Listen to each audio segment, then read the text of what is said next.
It was a crisp autumn evening in 1982, the kind where the air smelled of fallen leaves and distant fireplaces. I was driving down a nearly deserted highway in upstate New York, my old Chevy humming along the road as I headed home from a long shift at the factory. My mind was preoccupied with thoughts of bills, another dull dinner alone, and whether or not the Yankees had won that night. Then, out of the corner of my eye, I saw her. An old woman stood at the edge of the road, wrapped in a heavy wool coat, her silver hair barely visible under a dark beret.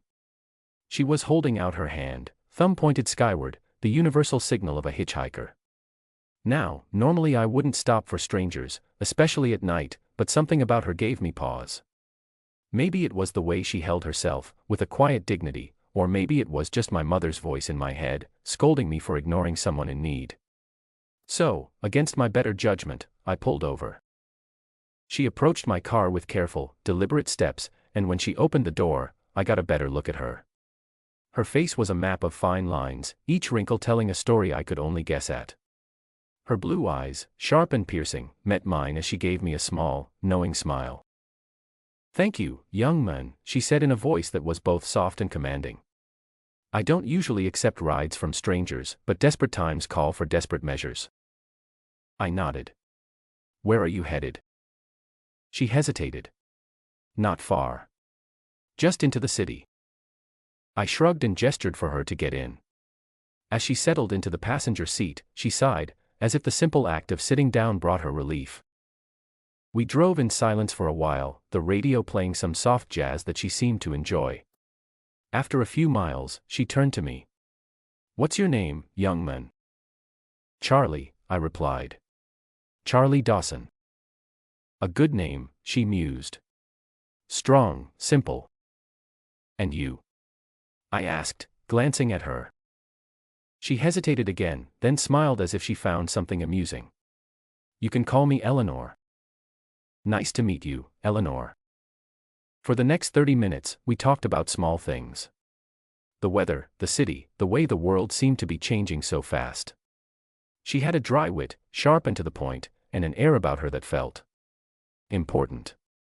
It was as if she were used to people listening when she spoke. There was something graceful about the way she carried herself, as if she had spent a lifetime among people of influence. Eventually, as we neared the city limits, she directed me toward a quiet neighborhood lined with brownstones. I pulled up in front of an elegant, if slightly worn, townhouse. She turned to me and reached into her coat. For a moment, I thought she was going to pay me, but instead, she pulled out a small, engraved cigarette case and handed it to me. "A token of my gratitude," she said.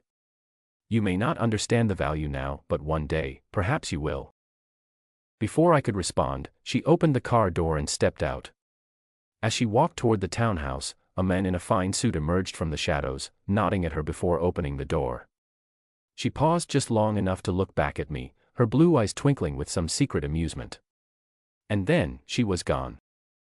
I sat there for a long moment, staring at the case in my hand. It was silver, with delicate etchings on its surface. On the inside of the lid, an inscription, Eleanor R. Something about it nagged at me, so when I got home, I did something I hadn't done since high school. I went to the library.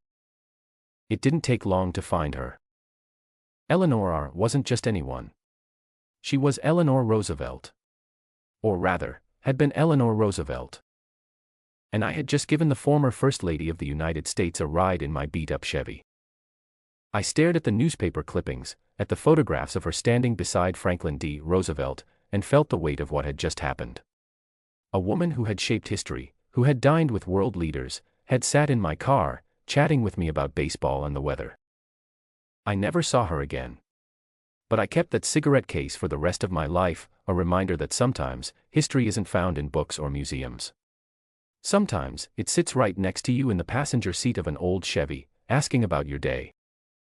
Years later, I found myself retelling the story at a dinner party. By then, I had a family of my own, kids who rolled their eyes whenever I launched into another one of my old stories. But this one was different. My friends and colleagues listened, captivated by the idea that I had unknowingly met a woman whose influence had shaped the country. One evening, long after I had retired, I sat in my study, the cigarette case resting on my desk. I traced the delicate engravings with my fingers, remembering that night so many years ago. I wondered what she had thought of me, just another working-class guy offering a ride to a stranger. Had she known I would recognize her? Or had she simply wanted one last taste of anonymity? I'll never know. But what I do know is this: sometimes, the most extraordinary moments in life happen when you least expect them. And sometimes, the people who leave the greatest impact on your life are the ones you never see again.